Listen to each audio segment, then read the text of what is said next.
عمر جب دنیا سے گئے تو 80 دینار کا قرضہ تھا، 22 لاکھ مربع میل کا حکمران، اور اپنے بیٹے سے کہنے لگے بیٹے کوشش کرنا تیرے خاندان والے مل کے میرا قرضہ اتار دے، میری قبر پہ بوجھ نہ رہے،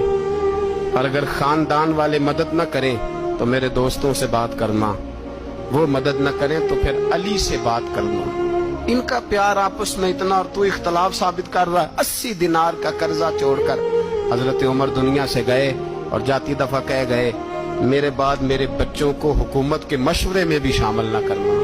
حکومت کے مشورے میں بھی میری اولاد شامل نہ ہو۔ اتنا بڑا شخص اتنا بڑا رنگ دے کے یکم محرم کو